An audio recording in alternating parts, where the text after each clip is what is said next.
Hey, welcome back. Word of Mouth Podcast, episode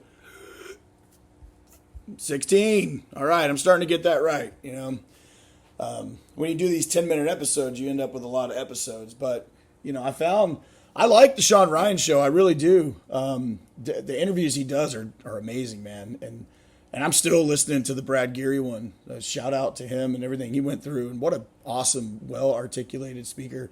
I think their shows are great. I listen to them on long drives, and one of the things I realized about this podcast was if I did them in 10 minutes, then my dudes, the guys that I know, the people I'm really trying to reach with this alcohol message are military people, to get them the courage and the awareness that they could drop booze today. All they got to do is make that decision.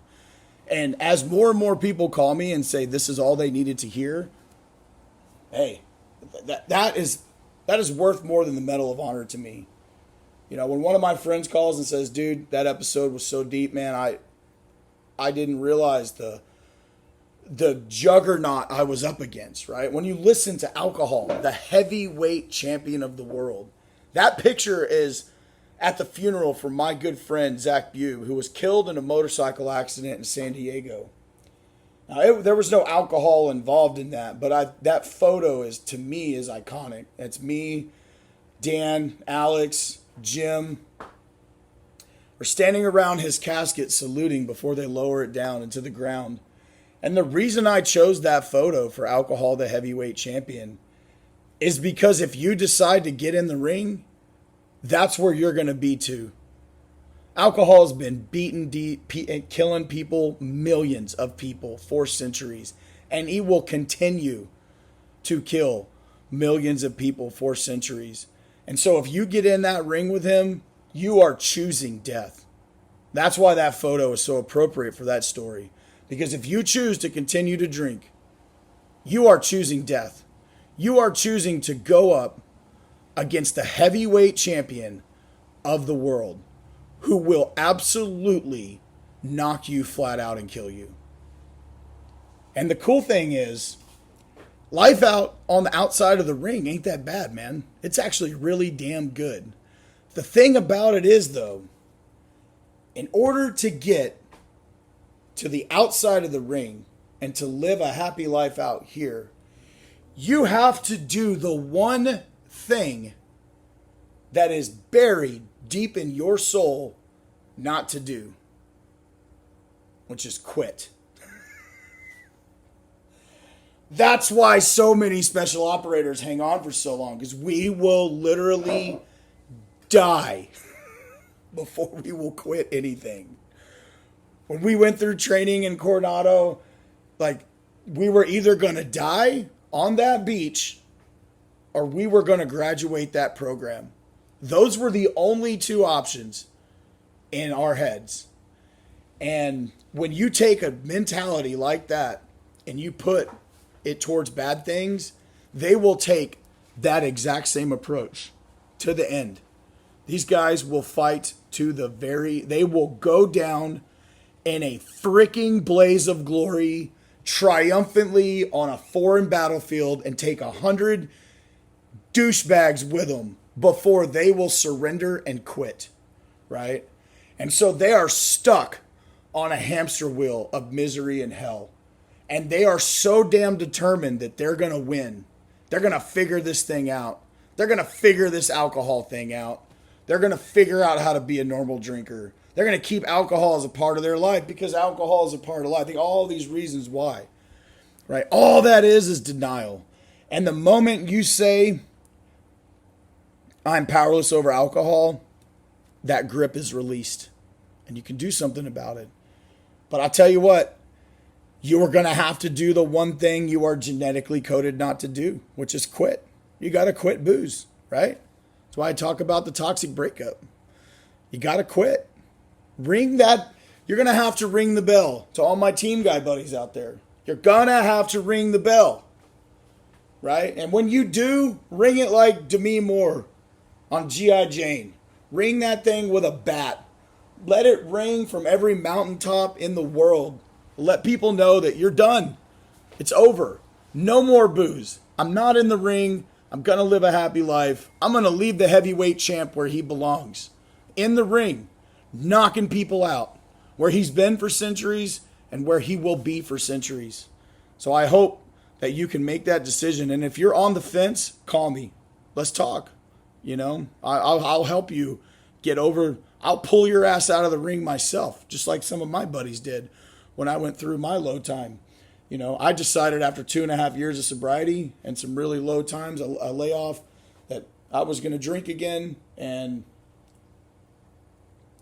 things got really dark. But you know what? My boys, my veteran boys, they came and they pulled me out of that damn ring. And that was it. That was the last time. I'll never get back in that ring again, And I hope you don't either. And so You're Not Alone is a story about exactly that. It's all in the title. You are not alone, man. There are so many people out here doing this no alcohol thing, living a happy life. And you know what? There's one thing.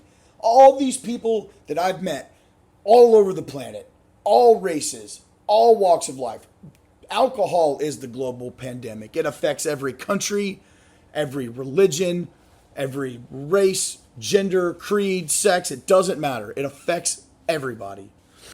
And even if you're not an alcoholic or a drug addict, you might have friends or family who are. So in a way, it affects you too, because you care about those people and you don't want to see them trapped in this vicious cycle and missing out on life. I think of all the alcohol just robbed me, man. 20 years I was in the Navy, and all the things I missed out on because I was too busy drinking. But I don't regret the past, nor wish to shut the door on it. I just look back and those are reminders of why I don't take the first drink. I have to constantly remind myself about my past and the things that I missed out on and how much alcohol robbed me and the memories and the things that I tarnished or missed out on because of booze. Because that's what helps me stay sober today. It's what helps me not pick up booze today, like not take that first drink. I know. And You're Not Original is just a really funny story because that story is just more to let you know, like, you're not original. You're just like all of us, right? I guarantee you people listen to that story, drinking beers in the garage. I thought the water hose thing was pretty funny where the guy filled up his water hose with vodka, hiding bottles around, mini bottles, stash bottles around your house. Like, it's all been done, man, right? And so when you hear these stories, it kind of brings you down off the crazy ledge, right? And that beer bottle story is hilarious. And I said I mean Imperial Beach in San Diego, California, where I was living. The trash cans down there, it's a beach town, right? So your trash cans are just out in the street and people just throw whatever in them, right? So the trash man comes, it's no big deal.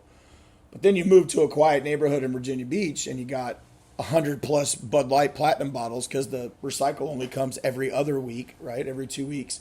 So I got 2 weeks worth of Bud Light Platinum and vodka bottles in that can. Oh my God, dude. That was... Oh, the way Andy and Wayne looked at me.